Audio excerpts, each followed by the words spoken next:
Hello and welcome to Talking Business with Beverly. I am your host and business strategist, Beverly Wathauer. And so we want to thank you, the viewers, for joining us as we support you, the entrepreneur, in creating the time and financial freedom in your business.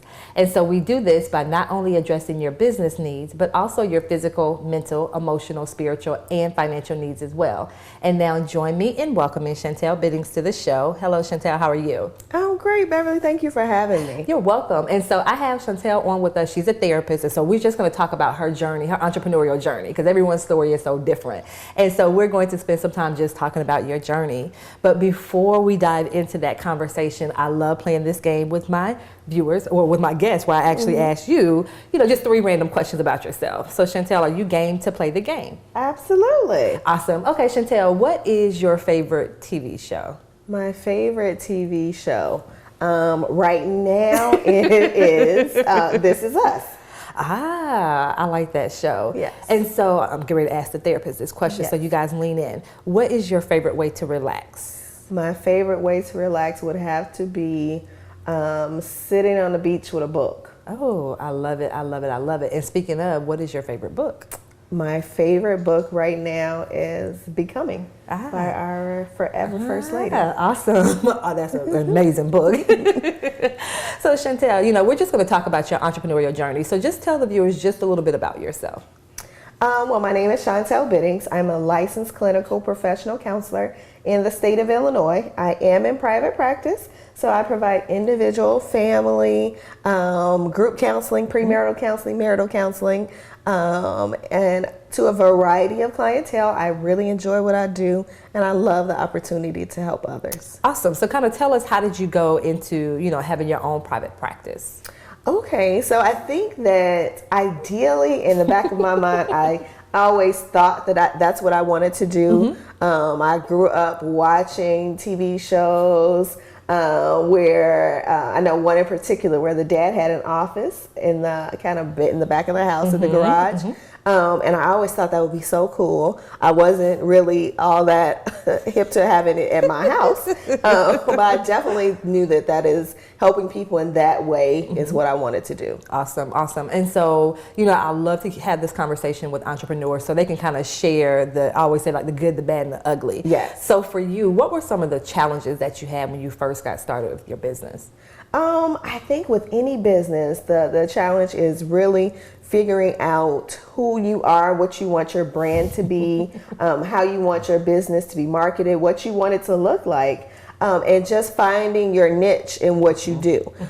So finding that service area that is specifically suited to you, to the clients you serve, and finding a way to do that well. I love it. I love it. And so for you, what did you kind of do to narrow down your niche and kind of figure out, hey, these are the people that I want to serve and this is how I want my brand to be represented? How did you kind of maneuver through all of that? I think gradually it just came about. I think that definitely when you are a service provider, you start to attract people that really value your services, that kind of know what you're good at, and then you kind of find your groove and then you kind of go from there.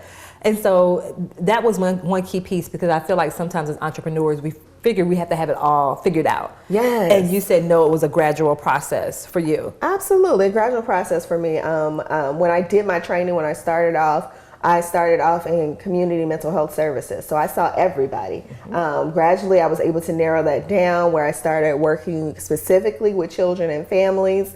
And then in private practice, I started to be able to see a lot of women that just look like me. And when people were looking for a service provider, they want someone that looks like them, that can talk to them in the language they understand. And so my practice gradually built up from that way. I love it. And so, and my journey was the same thing. I started off kind of broad with my niche and then narrowed it down. And just like Chantelle said, start off, it's okay if you start off that way. And then the more you start working with people, then you can kind of narrow it down. Once again, people feel like I have to have it all figured out. But Chantelle said, no. The therapist is saying, no, you don't have to have it all figured out. Right. And so for you, what were some of the mindset shifts that you had to make to, to one, even start the business to begin with? And then two, to carry it on up until this point? Yeah, I think that especially probably for therapists and other service providers, we are so gung-ho and focused on providing the service that we forget or don't realize how important the business aspect is. So just as much as I want to help everybody, I have to realize there's a rate I have to charge, there's a percentage of clients I have to keep in order to balance my budget, to pay for my overhead, my office space, and all the things that come along with it. And at the same time, be able to make it a business, not a business if it doesn't make money, right, Beverly? Thank you. Right. I'm sorry. Did I say that too loud? I'm sorry. Go ahead. Right. So if I'm not making any money, I'm not running a business. And so I had to make sure that I balance that with my need to help, my want to help. And so maybe having a percentage of clients that I do pro bono instead of my whole caseload pro bono, because then I can pay my bills. Thank you. Oh my gosh. And that's, as a business strategist, that's one of the biggest areas that I work with women is their pricing. And so, you even said, I need to be, and I say this, you have to be able to take care of your household. You have to be able to take care of if you don't have a roof over your head, how are you going to be able to come in and serve people? So that was powerful. I love how you said that, and just the fact that she said, hey, I had to establish a criteria. And you mentioned that a lot of us, we're heart-centered, and I want to help everybody, but you just don't even have the capacity to help everybody. So I love that. And so, first of all, you said one of the shifts was just, hey, when it comes to pricing, and then two, when it comes to actually serving people. And then the third thing that you hit on was the actual business side of it. Absolutely. So what did you kind of do to make sure that you stay abreast? Because you have the therapy piece, like she's awesome at the therapy piece, but it's like I still have to run it as a business. So what was one thing that you did to make sure that you stay current to help you on the business side? I think a major thing that I did was making sure that I am linked in networks with other providers. So making sure that I'm networking with the right people, that I am connected to people that I can really talk to about the business portion and understand what works for you, help me to implement that in my business. And so that I'm able to have the tools, number one, in order to make sure that I can run my business effectively. I love that. I love how she talks about networking, and we're going to actually dig a little bit deeper into that right after these messages.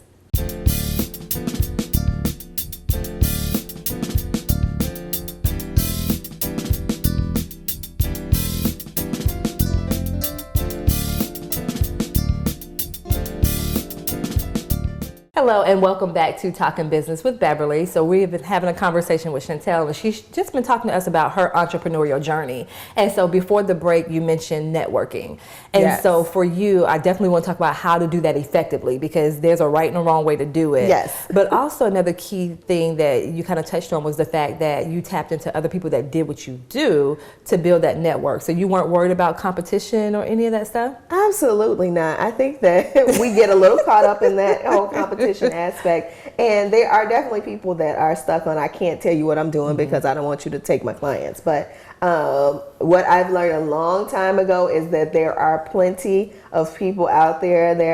And everyone is not the right fit. So the person that might like me as a therapist may not like the next person. And so it's okay. And if I can help someone along this journey to not make the mistakes I made starting out, that is ultimately one of my goals. So I appreciate my networks that are like, hey, try this business resource, try this referral service, see if this will help you. I love that. I think we could all probably write a book on the mistakes that we made as an entrepreneur. Absolutely. And so, when you talked about the networking, how do you find people to kind of network with? Because sometimes, you'll hear the saying, being an entrepreneur is a lonely journey, especially if I'm starting this and there's no one around me that does this. So what are some tips that you can give to kind of help us with that, connecting with other people? Right. And I think that was especially true for me when I first started out. There were not too many people in my field that did business the way I wanted to do business. And so finding that group was just a matter of being active on social media, finding my tribe, I like to call it, finding the people that think like I do, that value the services I provide like I value them, and that want to create wonderful business opportunities in the field that I'm in. So being active on social media, linking with different groups on social media, and then thankfully I had a very good group of people that I actually graduated with that I was able to connect with, and we hang out, we have dinner at least quarterly to kind of talk about where we are in the field and what we want to do. I love that. And one thing, like you said, there's some people that may say, hey, I don't want to help you because you can, but she didn't stay there. And that's a lot of us, we can complain, oh my God, nobody ever wants to help me. And but, once again, coming from the therapist, yes, just ensure that, it's going to happen. Like you'll run across those people. Absolutely. But it's not something I just kind of want to linger in that type of thing. So I love that. And so, with now I'm networking. So, she recommended social media. So let's kind of stay there for a second. How do you use social media to grow your business? Of course, I promote what I'm doing. I'm promoting my speaking engagements, groups that I'm having, workshops that I'm posting, but I'm also linking with other people on social media. So I will promote one of my friends' workshops. I promote one of my colleagues' speaking engagements, because you want to not only be self-promoting, but you want to promote others, and then you want to link with different groups. So I am linked with definitely a group of African American therapists and counselors that we share ideas kind of in a closed format, of course, but where we can help each other. Okay, awesome. So she uses the power of social media, because once again, social media is the devil. No, it's all on how you use it. It's just a tool. It's just a tool. Exactly. So I love how Chantelle was just saying she uses social media, which of course allows us to connect with people across the globe. Yes. And kind of use that to build your networking events or your networking opportunities. How do you use it to actually grow your client base? I think, of course, when I am talking about events that I'm having and workshops that I'm hosting, a lot of people are more open maybe to come into a workshop than maybe coming to sit in the office one-on-one. And so maybe when they come to a workshop, they're able to hear more, learn more about what I do, learn more about me, and then they'll feel more comfortable with saying, okay, let me get her card and call her. I love it. So she's just talking about the variety of ways that you can kind of touch people, because once again, it's not just me lying on the couch. Yes. You say, okay, tell me about your life. It's more to it than that. And you mentioned being out in the community and kind of sharing with people of how you, hey, I'm active in the community. And so, for you, and you touched on this just a little bit at the very beginning, but how do you feel like your background prepared you to be this successful entrepreneur now? I think that coming from probably a helper's mindset. So I've always been a person that's been behind the scenes, working to promote other people, working to help other people build and support what they're doing. And so by doing that, it's not just a level of serving, but it's also a way of learning, of really finding out the pitfalls, of finding what worked and what didn't work. And so when I finally got into the position where it was my business, I was able to then be in a place to mentor others, as well as kind of learn from what my experiences were and what to do and what not to do. I love that. And so, even with that, it's a process. Yes. It's absolutely because I know a lot of people are like, okay, well, what if I become an entrepreneur and I don't get any clients and I lose my house and I lose my car? I'm like, wait a minute. Right, no. But the thing that you said, you kind of put yourself out there, you kind of did it. Yes. And just took that action. And so for you, taking the action, does everything always work out the way that you planned it to? Absolutely not. Absolutely not. And again, I started still holding my full-time job and doing clients in the evening and on weekends. And thankfully, I have a supportive husband, I have a supportive family that they were able to kind of help me and push me along the way. And, when I didn't have clients, they were able to, fund what I needed to fund. And so that was a good thing until now my business is self-sufficient, and I don't need as much support financially, still probably emotionally for them to be there, but not as much support financially, which I think we have to understand that you don't just jump out there without a plan. I love that. And so we're certainly going to continue, especially that part about working full time and building the business, kind of like some tips and strategies on how you did that. And so we will continue this conversation right after these messages.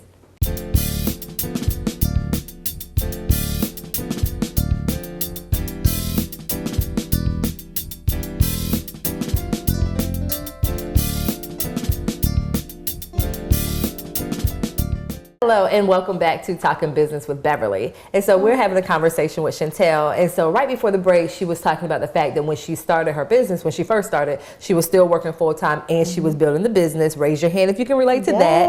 And so I just want to talk a little bit more, for you, how did you balance the business, the career, you still wanted to give your 100% to that, Yes. but then also, build the business. And then you mentioned you have a family as well. So how did you balance all of those things? I think that not always well at first, to be honest. I think that it was a matter of finding what worked for us as a family, finding what worked for me as a professional, and what worked for me as a business owner.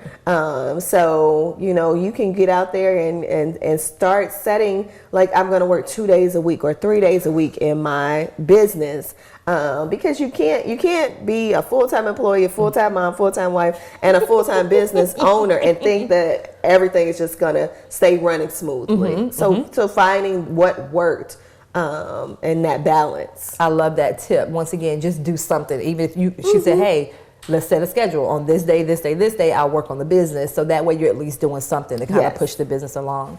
And so for you, how did you know for you it was time for you to say, okay, I can now release the 9 to 5? So what was that point for you? For me, it's when I had more clients that I had time to see.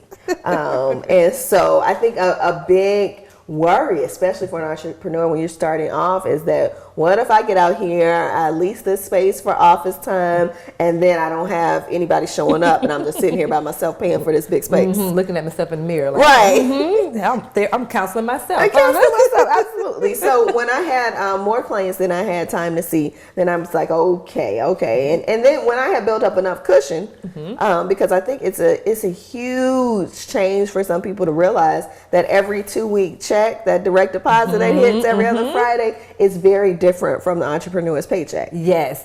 And so actually with that, what are some of the other differences that you notice between being an entrepreneur and being an employee? What were some of those other differences? Well, one major thing is that I think we all kind of miss PTO. So, when as an entrepreneur, when you are not at work, you're not getting paid. So balancing out your finances so you can take a break, where you can take vacation, where when you're sick, you can take some days off and it not hamper your business. And so figuring that out, learning that, around Christmas or summertime, some people, therapy is not a priority for everybody during those times. And so learning the fluctuations in time in business is important. Learning the slow times, the fast times, and so that you know how to balance that out financially. I think it's a huge thing. And I love that. And some people don't think about that. And that's actually what I want to talk about next, some of the misconceptions when it comes to being an entrepreneur. But you mentioned, looking at your business and knowing your business, knowing that there will be ebbs and flows. I think that's a huge misconception some people don't think about.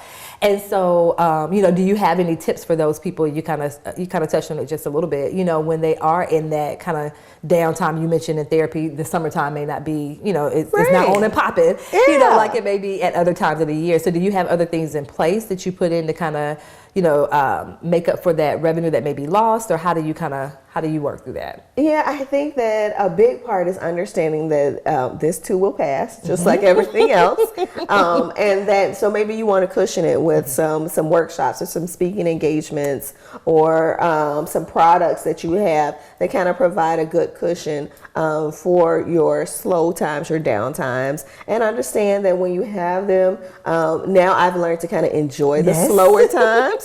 I've learned how to spend more time resting and doing things I want to do when I'm not as heavily packed on my schedule. And I think it's just a great thing to learn your business time. Yes, I love that. And you kind of mentioned like that multiple streams of revenue, like having multiple streams of revenue come in. And so when you have those ebbs and flows, you can kind of, the business will still be okay, or you'll still be okay. And so I love that. And, you mentioned a couple of misconceptions. Are there any other misconceptions out there when it comes to being an entrepreneur? We see a lot of shiny objects online and on television, but do you have any other misconceptions that you want to kind of go ahead and clear up right now? Yeah, I would say every business owner gets to the point where they feel like they want to quit, where you feel like everything is not going the way you thought it was going to go, and maybe this is not what I was supposed to do. Maybe I should go back and get me another 9 to 5. and just be secure and stable in that. And I think that every time I think that way, I encounter a client that I would not have met if I was working a 9 to 5. And someone sends me a note or an email to say how the services I provide changed their lives. And I think that is sometimes so much more valuable than what I think is safe or secure. And it just reminds me of my purpose. I love that. I love that. And so for me, what I do when when I have those moments, not if but when, you know, I have a little brag book. So just like you said, when I get that email or when I get that message, put it all in one spot. So when that time hits where I'm like, okay, God, you sure that's what you called me to do? Right. Just open that little book up, open that. Okay, God, I get it. Yes, absolutely. And so I love that. So like I said, that was an excellent tip right there. And so Chantelle, you know, on your journey, so for you now, you know, how do you you talked about how you balanced it when you were working full time and, you know, you had your business. So now that you're in your business full time, how do you just kind of ensure that, yes, the business stays afloat, but then you also ensure that your family is taken care of as well? Yeah, I think that I have found a way to kind of incorporate my family in a lot of things that I do.